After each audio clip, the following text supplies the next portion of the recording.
Welcome to our March program of the Sangamon County Historical Society. Today we have with us authors Robert Mazrim and Curtis Mann. They're going to talk about their new book, Lake Springfield in Illinois. Thank you for joining us today. Thank you. Okay, so if you could tell us a little bit about why you started to write the book. I think it began when I curated an exhibit, an art exhibit at the Springfield Art Association, and the theme was Lake Springfield. It was, I think it was called Along the Water. And so this was painters and multimedia artists who brought in works inspired by being down by the lake. And part of that exhibit, though, too, because Kurt and I have got, we've got a long history of working together on a number of book projects and exhibits and so on. I knew that the Sangamon Valley collection would have historic images associated with the lake as well. And so we put a little history wall on one side of the gallery. And the show looked great. And the response was really impressive. I mean, it was one of their best attended exhibits. And it just kind of occurred to me that this topic, that this community, because it's not just a big hole with water in it, it's a community with history, hadn't been addressed in any of the written literature for this area. Yeah, I think that was a big motivation, was that exhibit. And we also have just over the years produced a number of pictorial histories of the area. And so that's what excited me was we've worked with this medium before, and I think it would have been a great idea to try to focus on the lake itself and use all the photographs that we have received through the City Water Light Power Company, or City Water and Light and Power, as well as just try to get some individuals to donate photos as well, and then take photos ourselves. So that kind of mixture helped us to develop a really nice book that way. Yeah, I'd like to point out that, I write books for a living now. I'm an archaeologist, but my back hurts, so I write books. And, most of them, the books are text driven, right? And this series is a pictorial series, and Kurt's done a lot of them. And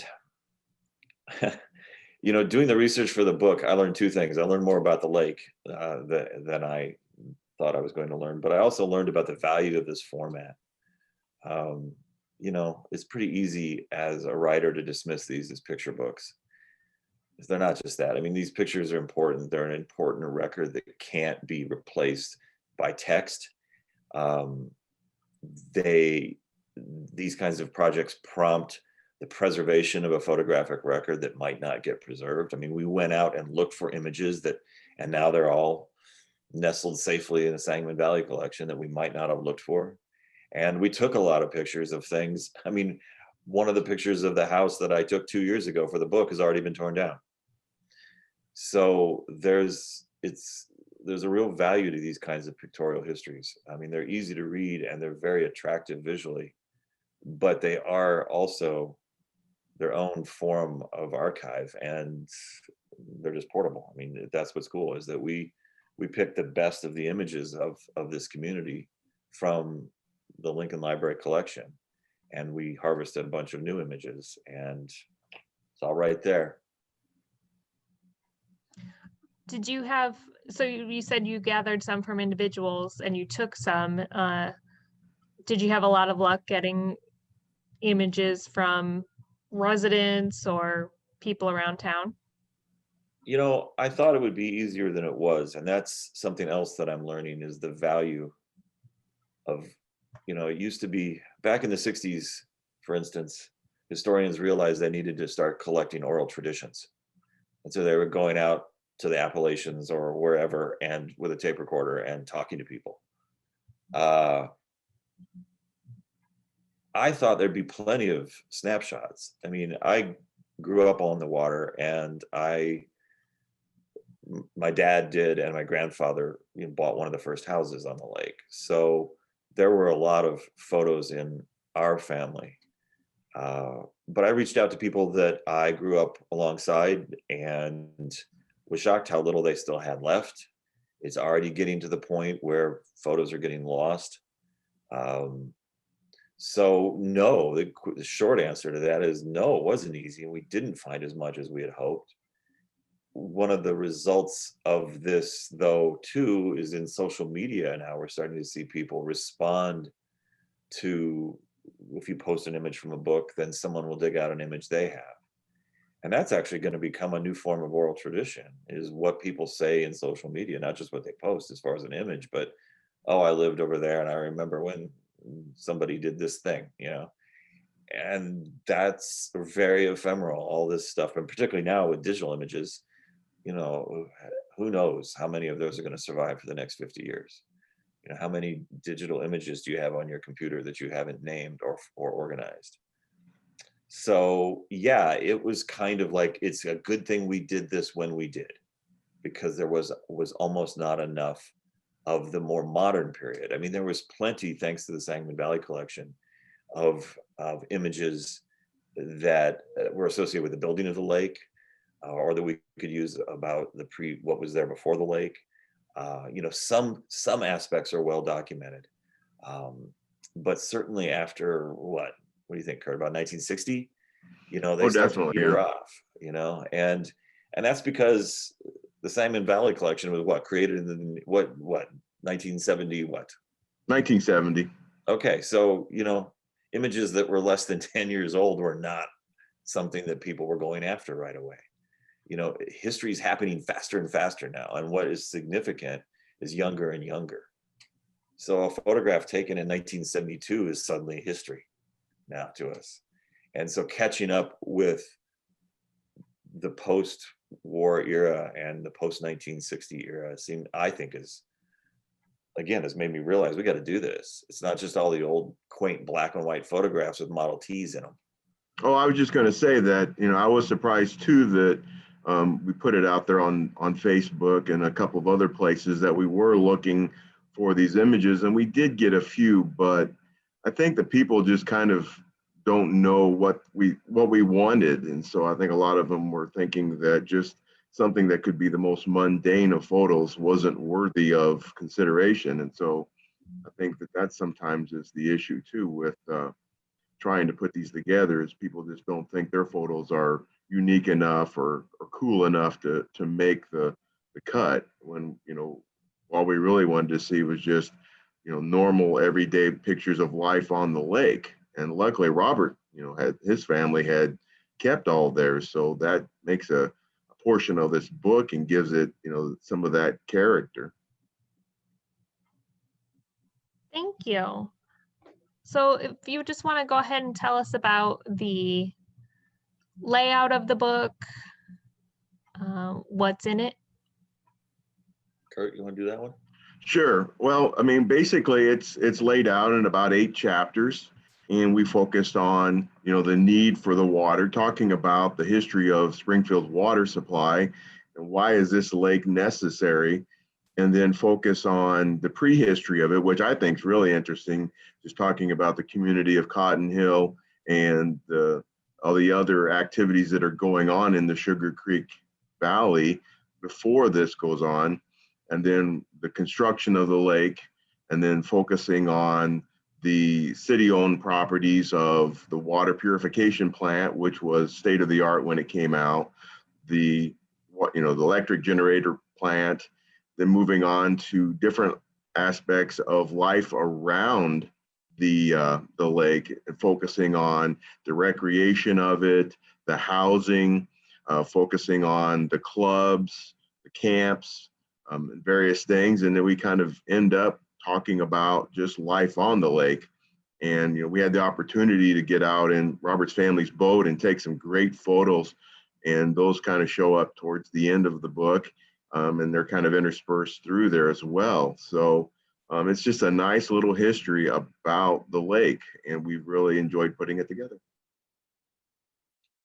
Yeah, and it's the thing to point out is that, again, it's the lake is the physical center of what was essentially a very well planned not just public works system. They needed water, they needed power, but it's a community.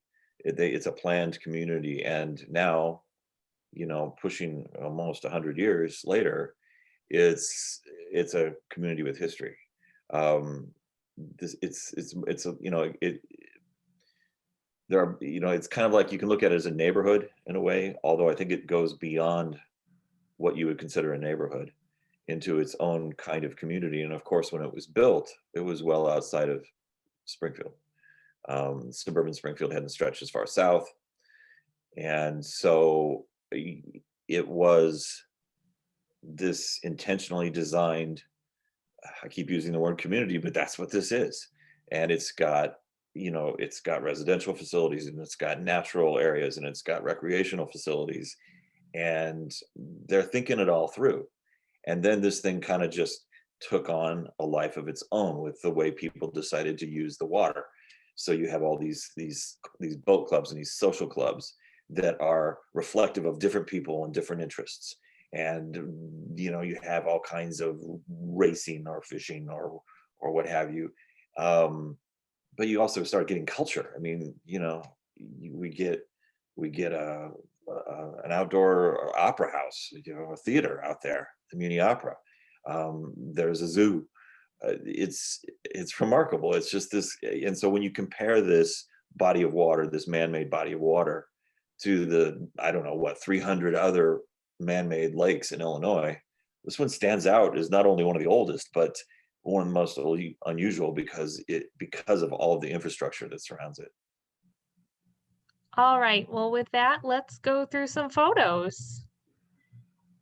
You want to start with this one, kind of a pre-lake? Yeah, the thing to remember when you're talking about Euro-American history, it's the tip of the iceberg. That whatever, in this case, the creation of the lake in 1935, the finishing of the lake in 35, was just one more step in what was essentially 10,000 plus years of human habitation of the Sugar Creek Valley. And that's what this is. They dammed up a portion of Sugar and Lick Creek to create the lake. So there's a number of pre-Columbian archaeological sites associated with what would have been the bluffs surrounding the creek. And then there's also some earlier both colonial and frontier American activity. And the sign that you're looking at, Edwards Trace, refers to a trail that was kind of like the main highway that crossed through what would become Illinois. It's at least 300 years old. It may stretch pretty deep into prehistory as well, but it's at least 300 years old. And there's the earliest document we have dates to the first decade of the 18th century, where people are using this road to travel between the French communities down by St. Louis and Peoria. And in the park, in Lake Park, they mounted this sign. The Historical Society mounted this sign to mark a rut in the ground, and it's at least a 300-year-old rut, because foot traffic was limited there, because the bluff was basically between two deep ravines from two different creeks. And so it forced all that traffic to use one landform, and it created a cultural feature that you can still see there today. And in the bottom right-hand corner is a shot of a small community that began in the 1830s, centered on a sawmill called Cotton Hill. And this is a shot in the early 20th century of a couple of the few services that were offered there. It was a grocery store, and there was a blacksmith shop there. The mill was still there. Well, the mill was probably done by the 20th century, but it's kind of weird because a lot of this stuff, like parts of Cotton Hill, are under 10 feet of water now.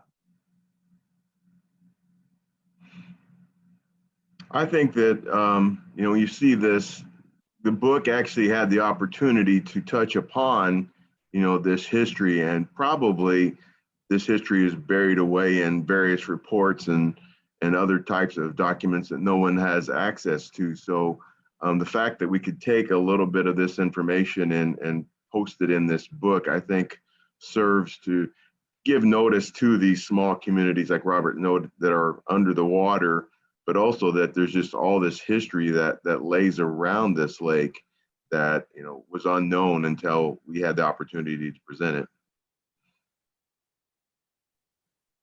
So in this, this is a shot that was taken for CWLP, and they're documenting the activities that are going on at the lake, and of course, clearing the watershed of timber, structures, and various types of other impediments was a necessary first step.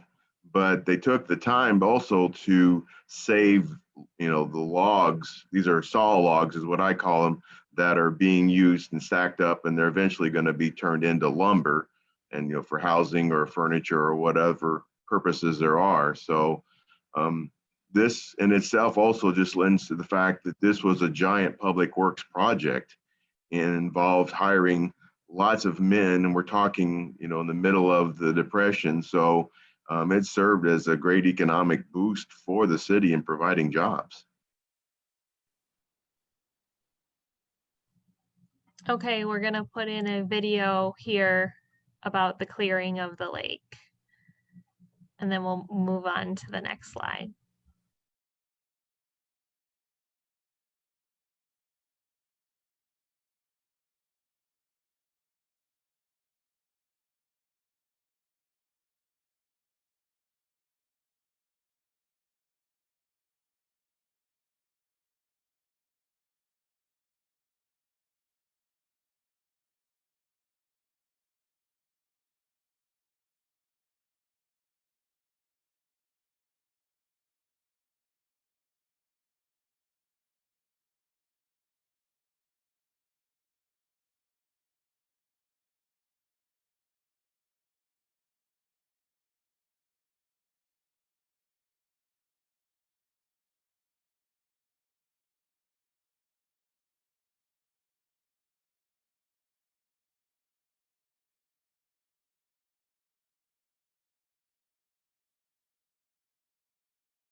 Okay, go ahead with this one. Okay, well, this is actually just a photo taken showing the forms that were put together for the construction of the Lindsay Bridge. And you can see that a portion of the bridge is already completed in the right-hand side of the photo. And then this just shows the structures that they used in order to pour the concrete in order to create the arches of the bridge.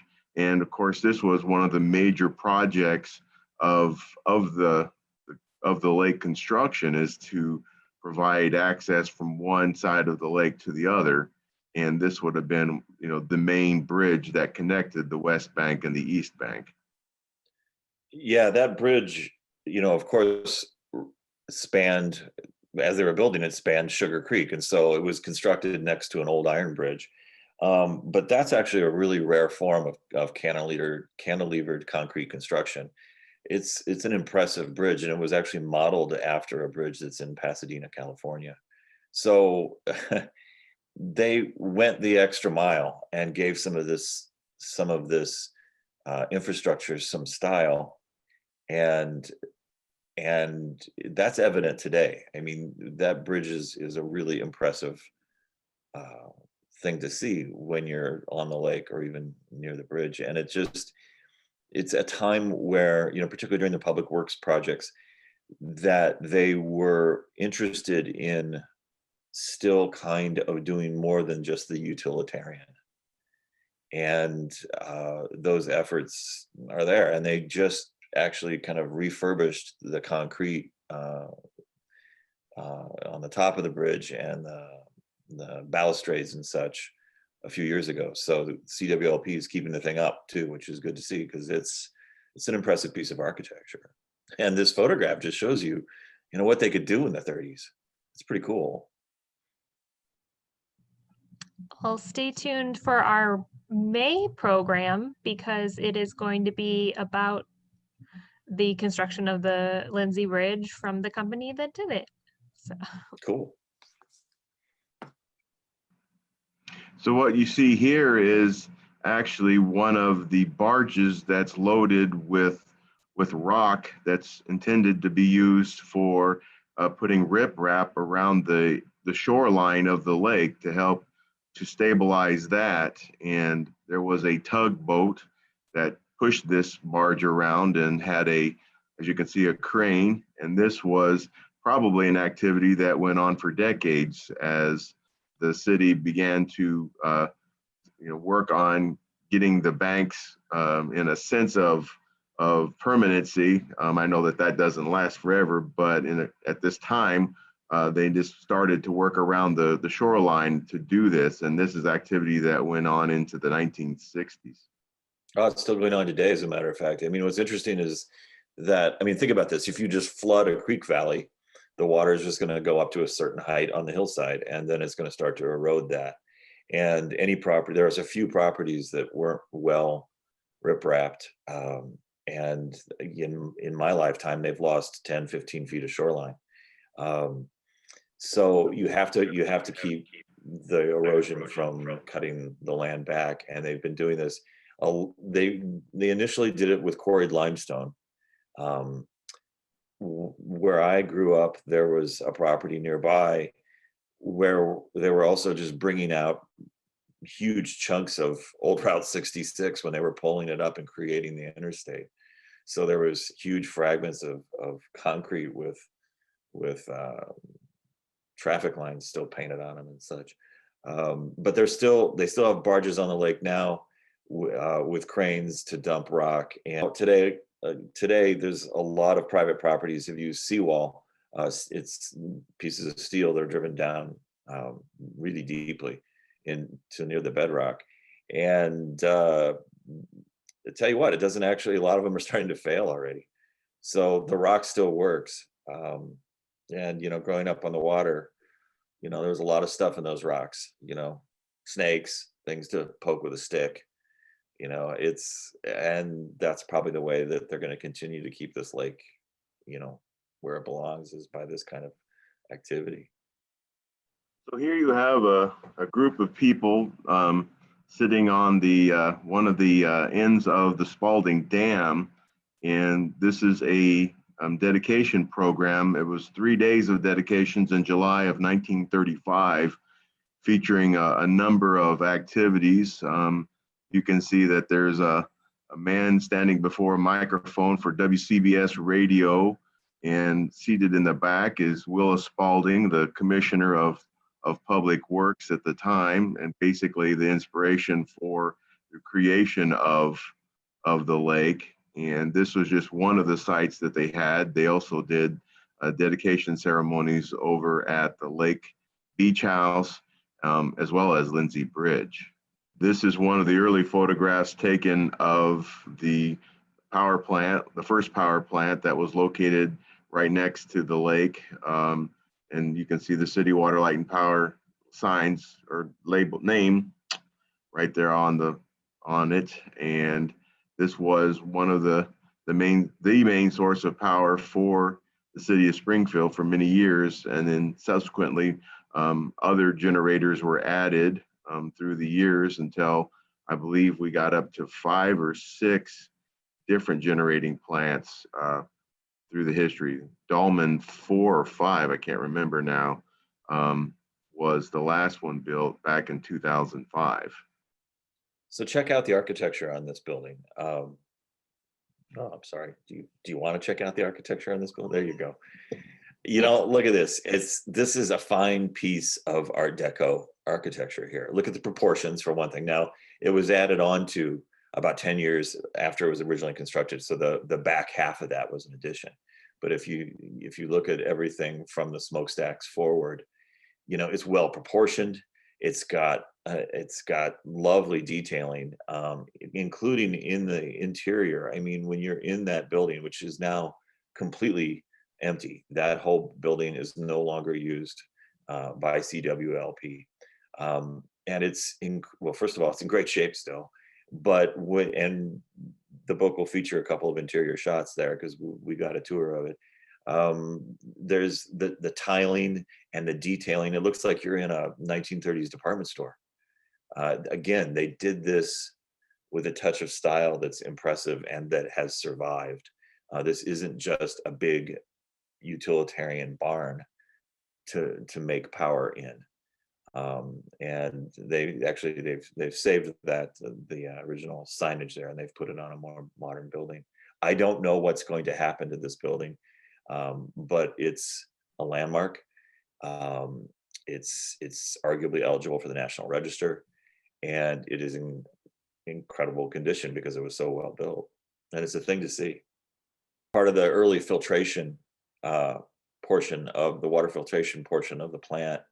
And again, you know, that deco detailing and the ceramic tile, this actual area, the image on the left, was a public receiving area. And what I like about it is the first thing that you see when you walk in the door is this really lovely Art Deco drinking fountain. And it's like, here, you can sample our product because this is what we do. You know, we suck water out of that lake and we make it, you know, so you can drink it. And I thought that was cool. And it just had again, there's a little touch of style to this place that I didn't expect. Yeah, this was just one of the bonuses and I know we're going to get into this later, but actually just getting in and seeing the plant and actually having access to these areas to see how they thought about water purification and the whole process back in the 1930s, and just how much more detail and care they put into, you know, making this so attractive for visitors or for the workers themselves.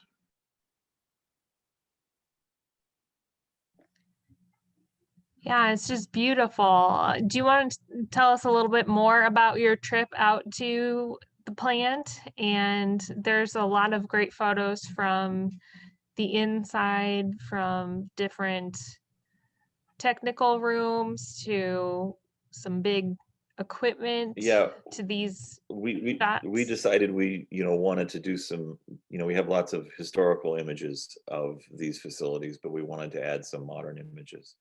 And one reason just to get color.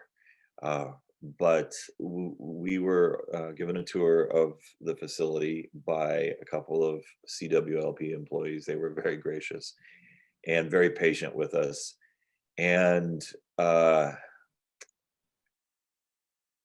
it quickly became clear to me that this could be its own project, that it could be its own book if we wanted to. So we had to only use a few images from our 3-hour visit that we had there. The place it's a fascinating thing. I mean, this kind of infrastructure is largely invisible to the public, and it's becoming more and more invisible to the public because of security reasons. I mean, basically things started changing after 9/11, right? So things are a little bit more locked down than they used to be. But they were very gracious, and what we saw there were, the two main components of that facility, which is the water treatment plant and the power generation plants, including the oldest one, which is now empty, right up to the newest facility. And, I mean, going into these places, if you don't know anything about this technology, it's like being in Blade Runner or something inside some of these places. And the impression I got was mostly like, damn, somebody's being clever to keep all this stuff running.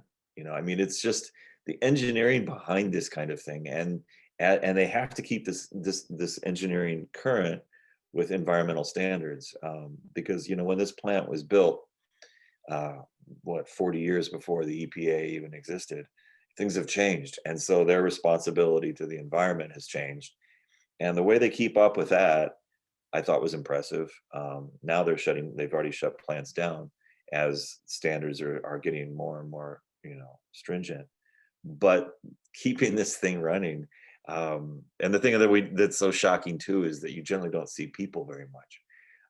There's so much digital automation going on, and the monitoring happens from these discrete stations. So you expect all these guys in there with hard hats and coveralls, like you'd see from the 1940s. It's just not that case. Shoveling coal into a boiler. It's just these big machines that keep running, and it's very impressive. Yeah, I think what I took away from it, just the tour, was to see how they have modified and made this thing continue to work, as Robert said, with the mandated changes that come with environmental concerns. But you can also just see how, and it looks like in many industries where, like a whole room full of computers and controls now are run by a computer. And so you walk into, the old control rooms in the original power plant, and it's just walls and walls of these hardwired, electronics. And then you go into another room and it's just, a couple of computer screens, and that's what they're using to control the production and the safety standards, and keeping up with the idea of, they can monitor all these gauges to make sure that everything is operating. In the same way, in the water purification plant, there was all kinds of different things that had to be added to the water in order to, purify it. And that whole system has been modified and simplified as well. So just walking through and seeing all that, and our guides were very nice and explained a lot of this to us. So we walked away with a better understanding of just how this all works and fits together. No, that place actually deserves its own study, really. I agree. A number of the buildings on the facility are eligible for the register. If they're not actually already on it, they might be. I don't think so. Yeah. And they've had to do a lot of changes with like the filter room area, and they as they do, they keep the historical integrity intact, which I don't think anybody asked them to do, which is very cool. There's a certain sense of the corporate history of that place that I caught from the people that work there, that must be coming from management, that they are interested in the technological history and the architectural history of the facility. And I think it warrants more attention, frankly. It's so beautiful. I was wondering, like you said, there's of course more safety standards or security standards now. I'm just curious. Do you remember like touring this as a kid in school or anything? Like, or did people actually pay their bill like here? Why would people visit in person? That's a good question, and it's probably one that needs to be asked of somebody who might know at CWLP. I mean, I can't speak for I do know that before 9/11, I believe they had regular tours of parts of the facility if someone asked. I don't know what they're doing now for the public. I do know that it's it's a publicly owned facility, so there is I got a sense that they feel a certain responsibility to be open to that. But that you have to balance with the security issues, so it's tough. I don't know. I mean, clearly there must have been school kids or something in that filter room. I mean, that's meant to show off what was, as Kurt said, cutting edge technology. I mean, Spalding's water purification designs were patented specifically for this plant, and similar designs now based on his patent are used all over the country. So it was kind of a modern marvel when it was built, and I got the impression that was intended for things like school tours. But we're starting to lose our history on this. Probably the answers to some of these questions lie only in the old newspapers now, because even the corporate knowledge, at places like CWLP, people are starting to forget how that kind of thing was handled 30, 40, 50 years ago. Sure. All right, let's move on to the next one. Kurt, here's one of the water purification plant in the 30s. Sure. Well, these are just the outside of the purification plant itself. These are the actual machines that they use to purify the water. And this is based upon the design of Charles Spalding, who was the brother of Willis Spalding, the head of CWLP. And so at this time, there was one of the unique and original designs for water purification. And so this is just a view of it as it's being constructed. Because the city water, plant was located out on the north of the city, up on the Sangamon River, and the water supply there just was not reliable enough for them to continue to use it. And so as they planned to grow from a smaller sized community to what they thought was going to be a city that was just going to grow exponentially with 100,000 people by 1940 or some figure like that, they needed to have a larger and more reliable water source. And so that was part of the reason why Lake Springfield came around. And this is the Route 66 bridge originally as it looked, probably in the mid 1930s as the lake was being completed. You can see automobiles going to and fro across the lake. And this would have been just one of the other bridges, the second bridge that would have been constructed to connect the two sides of the lake. But Robert can speak to this too about how they had to move Route 66 from its original location over so that they could get this bridge built. Yeah, the earliest incarnations of Route 66 were pretty snaky, and in some places they weren't really called 66, but it was the same route. It had to do with the regulations for what you could call a highway versus a local road or what have you. I don't know. I'm not that well versed in this, but I do know that old Route 66, the earliest version, you can see where it goes straight underwater on the south shore of the lake and then pulls straight up out of the water on the north shore of the lake. And that passed through the community of Cotton Hill. So, this historic mid-20th century highway actually in many places around here was simply a paved version of trails and roads that went all the way back to the first days of Euro-American settlement in this area. And in fact, parts of Route 66 line up pretty well with Edwards Trace, which is at least 300 years old and might be as much as 1,000 years old. So there's a continuity there that you just can't see, and it's difficult to imagine. So anyway, they want to straighten out what was becoming a bigger Route 66 highway. So they move it to the west and create a bridge here where there hadn't been a bridge over the creek before. and that's I-55 now, and they've rebuilt that bridge again. So that's Interstate 55 now, and all of that shoreline that you can see in the background is occupied by private dwellings now. But at the time, it's just the old pastures and farmsteads associated with the floodplain farms that would have been down below and that were inundated by the dam. So this is a modern day photograph of one of the first houses that was built on the lake. This was called Villa Grove, and it was put together as a house to be, I guess, given away in a sense through a lottery, I believe, and it was the Knights of Columbus. And the gentleman who won this house was a young man from Danville, I believe, and he didn't actually want the house, so he ended up selling it to one of the mayors of Springfield at the time. And so it became his gift, the mayor's gift to his wife for Christmas, as the story goes.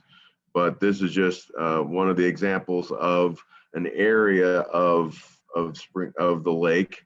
The city actually had this laid out so that these residential areas could be created around the lake, and some of them actually, when you are not purchasing but actually leasing the lots, you had to commit to building a house of a certain value so that there would be continuity among the various structures in that particular residential area. Some places were designed to have more like weekend cabins, and others were going to start to see a permanent residence out there. And that's why there was this mixture of these areas. And I believe this was one of those that was one of the more high value areas where you could lease a lot. Yeah, I'd like to speak to that briefly too. I mean, when this lake was built, it was, or let's say 15 years after it was constructed, where you have a pretty solid residential community around it. It was a lot more economically diverse than it is today. This was kind of out in the sticks, and a lot of the, as Kurt mentioned, a lot of the houses were just built as like weekend houses, or they were called cottages even, and uh, they weren't palatial, and the properties were not expensive. And so the lake that I grew up on, it was solidly middle class. Um, and it didn't have quite the exclusive character that it seems to have developed since the mid to late 1980s. That's when you see a real change in the social fabric of the lake happening, when the houses like this get knocked down and replaced by houses literally 3 or 4 times their size. And that began in the mid to late 80s, and it's still happening now. So it's going to be a lot harder now for most folks to afford to live on the lake. But the city kind of, I don't know if they saw that coming, but they've made it at least possible for people to still get to the water. There's still plenty of public access to the shoreline, and there's plenty of ways to get out on the water. There's not a place to go swimming anymore. That's a bit of a drag because they closed the beach house.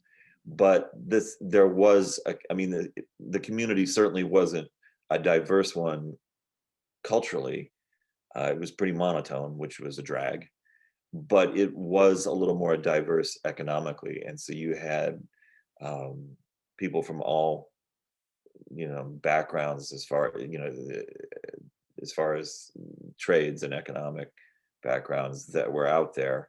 And it's just a lot more low key for that reason. And that community is disappearing. And so, like I said, we're taking pictures fast enough that, that we're, within a year now, we're losing those houses. So I tried to put as many pictures of pre-1990 houses in the book as we can, because we're losing them so quickly. We think about historic preservation in Illinois being primarily a kind of a pre-Civil War thing. as far as architecture. But this has its own validity, and it's older than 50 years. So these structures are now eligible for the National Register too. Got some of these photos by, like you mentioned before, going out on a boat and moving around. This one looks like it was from land, but there's some others that you were out on the water for. Yeah, I mean, you can, the whole area is very, open access. You can get to just about everything. So it's not hard to see whatever it is you want to see along the water. And a lot of these houses are, positioned to be enjoyed more from the water. I mean, as far as their street side views aren't as spectacular as what you would see when you're, viewing them from the lake. Yeah, architecturally, it's the various architectural styles that are present on the lake reflect what was common in middle class Midwestern America during the 30s, 40s, and 50s. But each of them are modified because of the fact that they're on water. And so there's almost two facades. There's a facade that you drive up to, and then there's a facade that you see from the water. And they're also oriented in such a way so people inside the dwelling can look out at the water more, or so you get more porches, you get more bay windows. So you have pretty typical Midwestern architectural styles, but adapted for this setting. We can go through these next ones kind of quickly, but then you do move towards the activities on the lake, like the clubs and just some general recreation.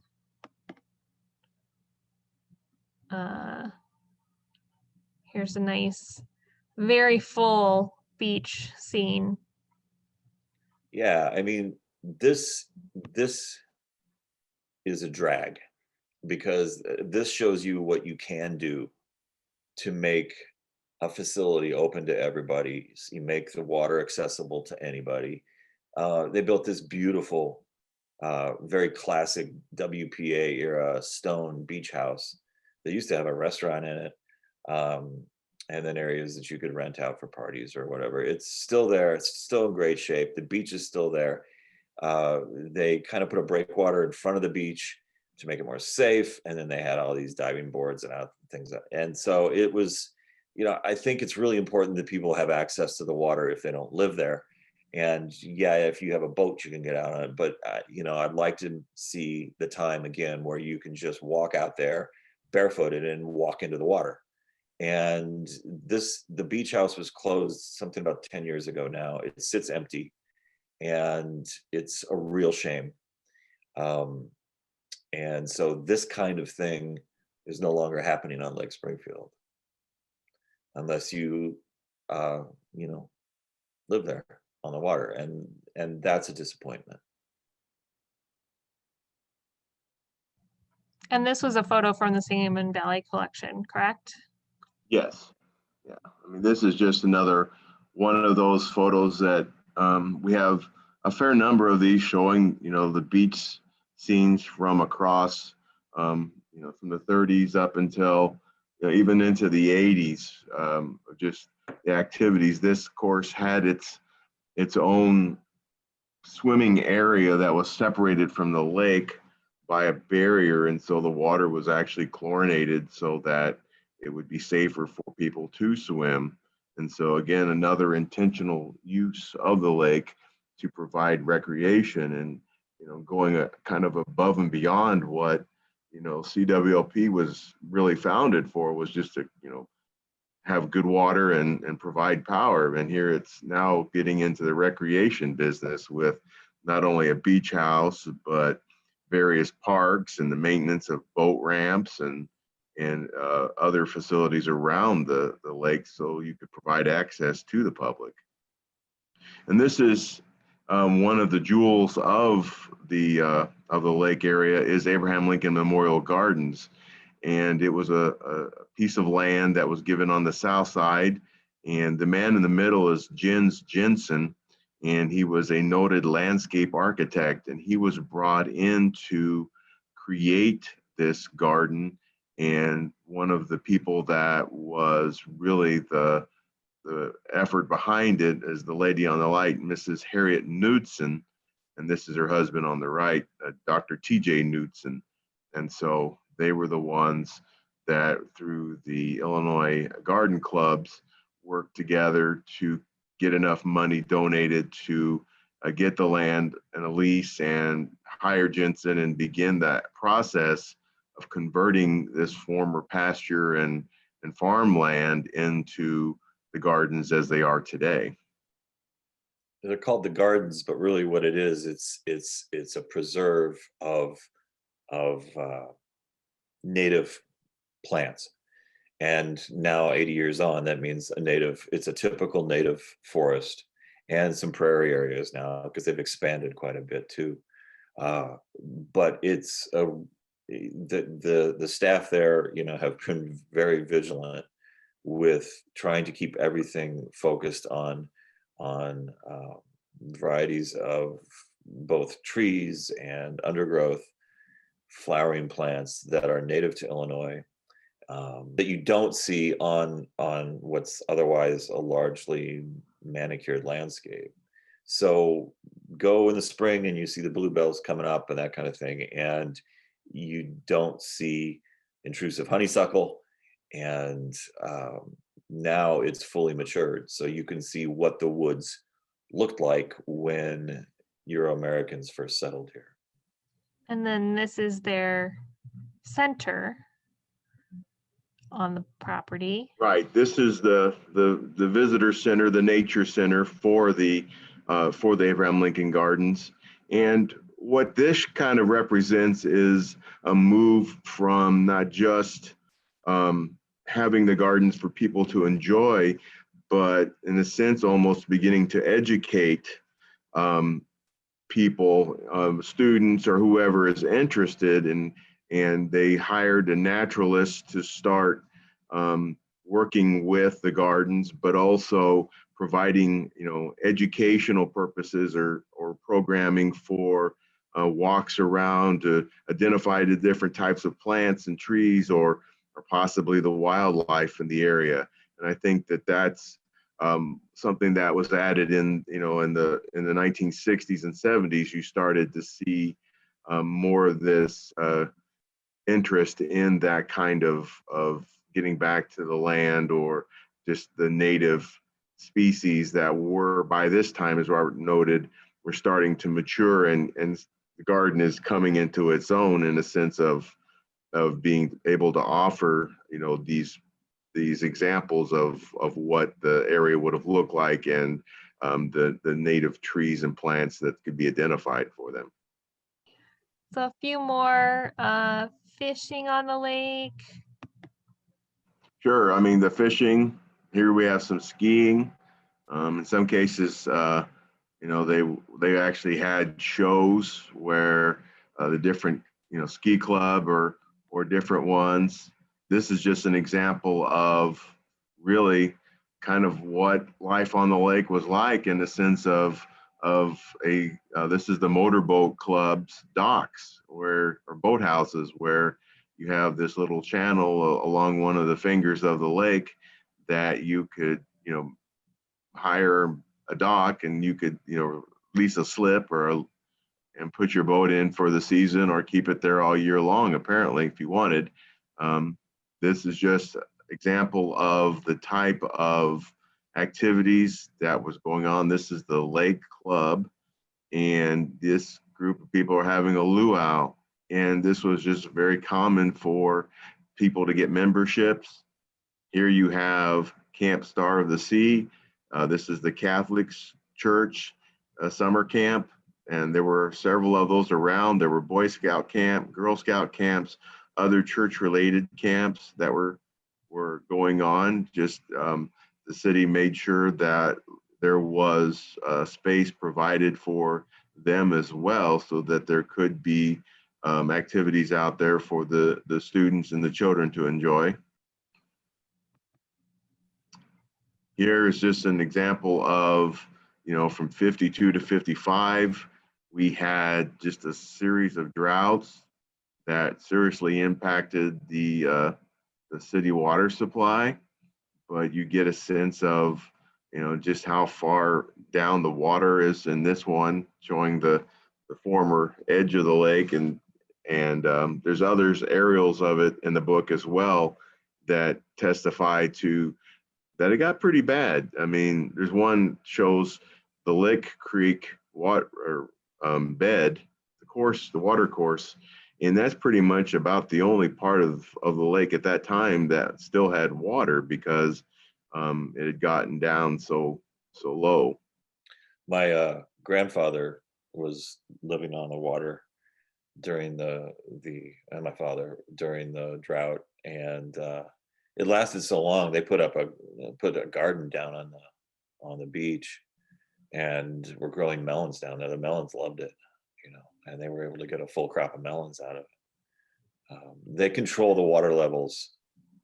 They're able to control the water levels a lot better, and they have a pumping station so they can pull water from an adjacent water source when they need to. So we haven't seen anything like the 52 drought since that happened, and very probably won't. And that was a reaction to the drought in 52. Did they make some remedies right after it? I don't know. It's very possible. Yes. I mean, and remember too, it's just the community is getting bigger, so more and more people need water. But yeah, that pumping station is critical for bringing extra water in to the lake when it starts to go down, and it does tend to go down in the fall, and then it comes up again in the spring. It's just what happens. It's on the South Fork of the Sangamon River, and basically it was just another way to supplement the water supply that wasn't coming in through, Lick Creek or Sugar Creek.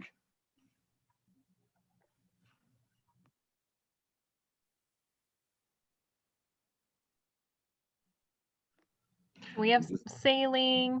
See, I just want to point out too that this all still looks very privileged, and it wasn't then. I mean, there was this kind of thing. It was still very middle class. So there's plenty of people who can't afford one of these boats or to go join the yacht club and sail in a regatta. But it looks more privileged than it is. And I just want to point that out. I grew up in a middle class family. My friends, none of us, I mean, it's all relative, of course, but there was a certain vibe to this place that felt accessible to a lot of people. And I mean, now I can't imagine how I could afford a pontoon boat now. Things have changed, but at the time this stuff was all more accessible. So you had a wider range of people, at least economically, using the lake and going out and having a good time. And that's changing because things are more expensive. Disproportionately so, so that does tend to change, and it tends to limit the use of the lake, and that's unfortunate. And you do go into the segregation at the beaches in the book. Yeah, I mean, this community was built in the 1930s, and so we were still largely a segregated world, and it's a drag. And yeah, there were 2 beaches, and that I think persisted until the late 50s or early 60s. And in the mid 50s, they finally ended segregation at the 2 beaches. Was that it? Okay. Yeah. So it was early, earlier than it. That's good. That's cool. It was earlier than I thought. I mean, it's becoming more culturally diverse now,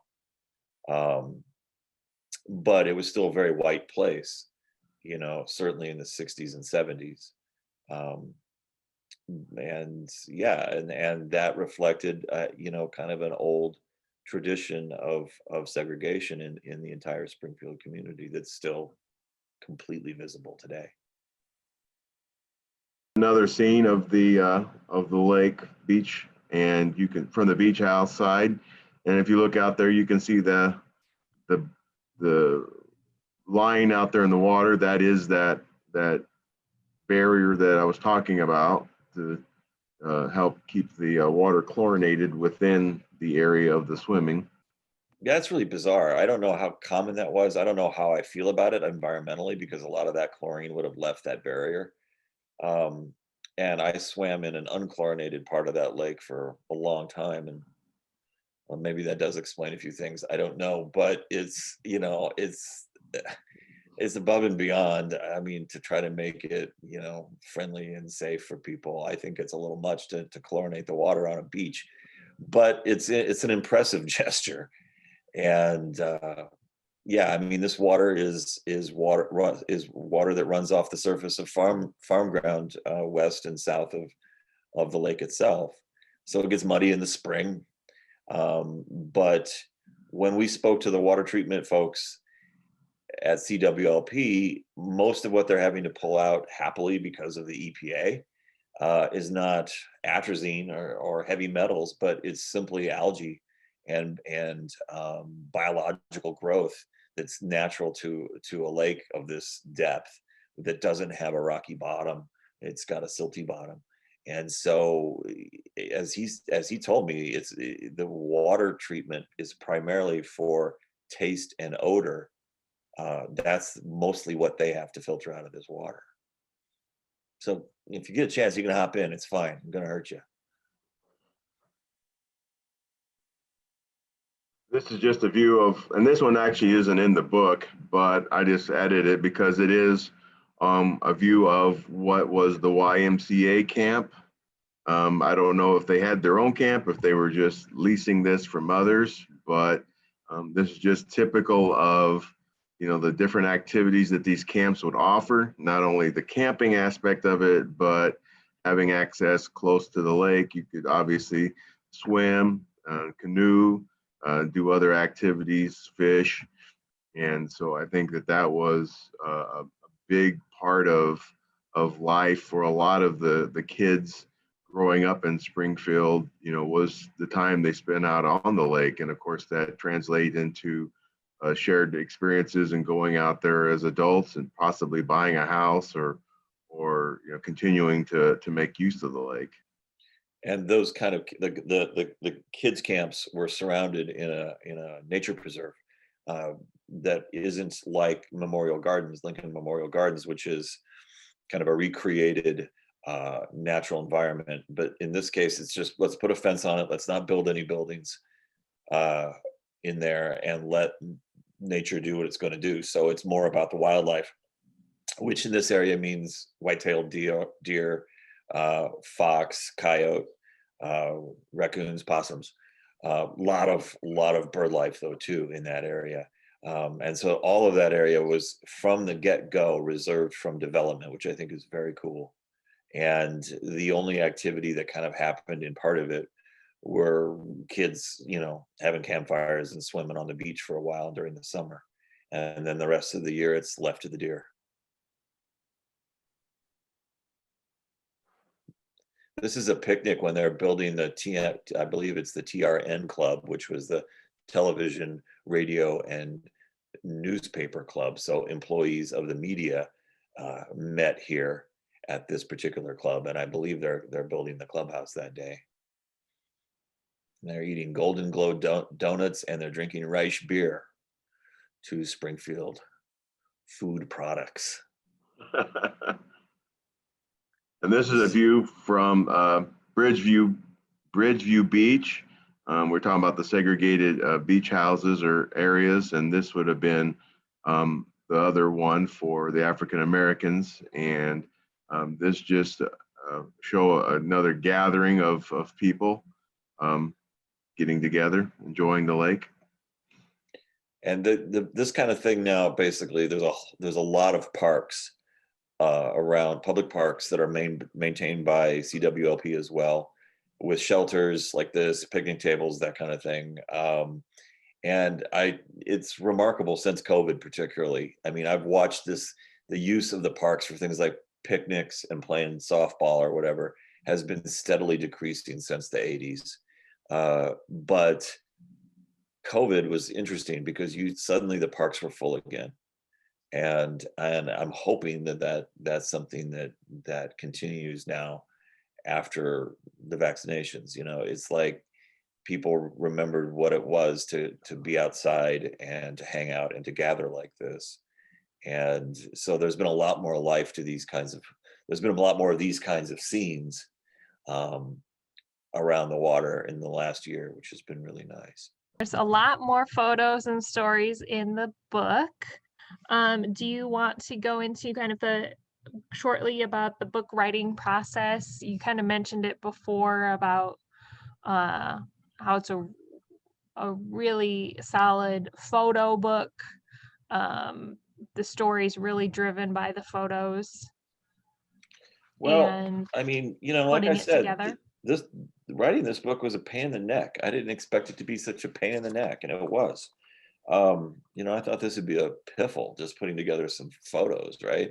But there's text here too, and it's structured based on why they built it, how they built it, what they did for neighborhoods, what they did for recreation, the private use of with clubs and so on, the drought. And so it does have a narrative. And so really the narrative, there's a historical narrative that the pictures support, not the other way around. And there was just so many photos available for certain aspects of this. And in other cases, it was really getting very difficult to find photos of some of the topics that we wanted to explore. And the last third of the book is just kind of it's called Life at the Lake, and it's just what it's like to hang out in a place like this. But yeah, these are harder than they look. And, Kurt's done a lot more of these kinds of publications than I have. So I have a newfound respect for this aspect of publishing now. I mean, when you're doing something that's a pictorial history, and Robert touched upon it, it's you think that you have a lot of photos about the lake, and then all of a sudden you find out you have a lot of photos about certain parts of the lake.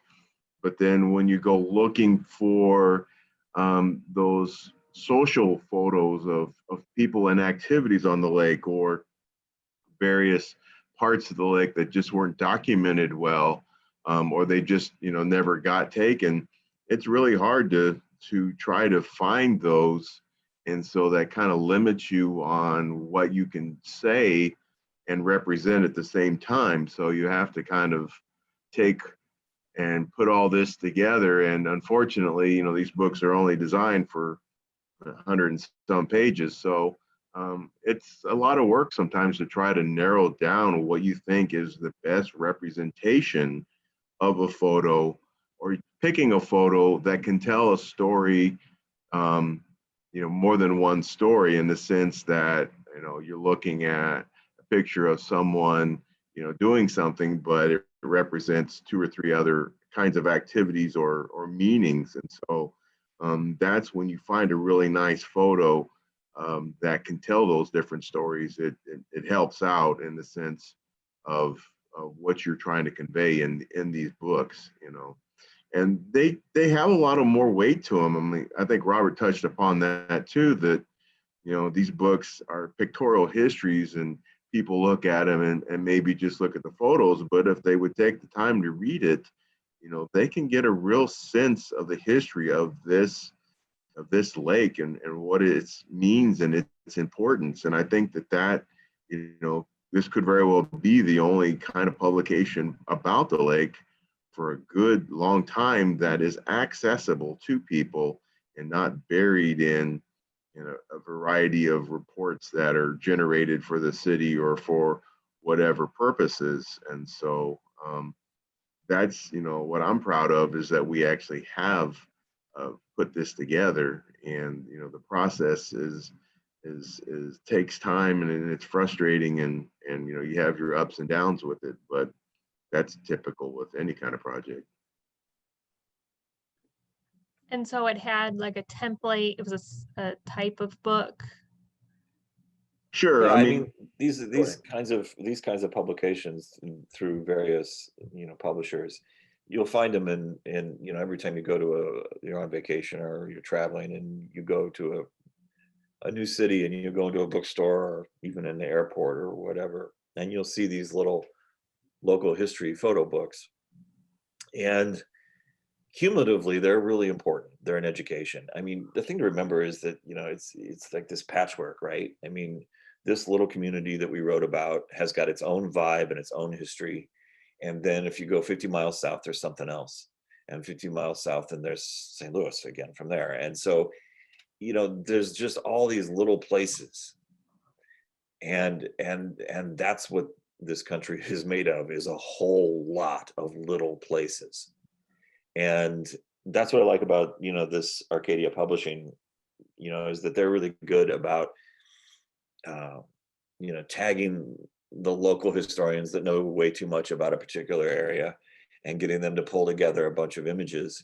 And the end result of their catalog is, if you flip through all these books, you can see just how diverse the history and the land use and the architecture, or what have you, of even the Midwest can be. And so, yeah, there's a template for these. And if you look at this one, then you start looking at the other ones, you kind of get it. It's like, this is what history is, and go another 100 miles down the road, and there's going to be sameness, and there's going to be something very different. And the easiest way to reach people is through visual imagery, of course. And it's a good place to start.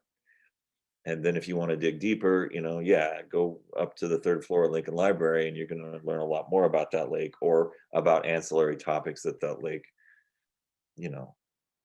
kind of that it brings up, whether it's infrastructure like a power and water plant, or whether it's issues of social segregation, whatever. I mean, these are just these are touchstones to bigger topics. And I think if you read enough of these little books, you'll start to see that.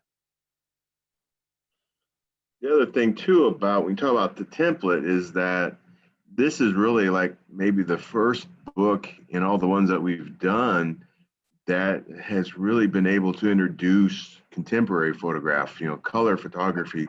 So many of the other ones represent, Springfield thematically through its early years up until the 60s or the 70s. And so there's just not a lot of books that I've worked on that have had the opportunity to put in a nice section of colored photographs as well. And so I've really appreciated the opportunity to do that as well.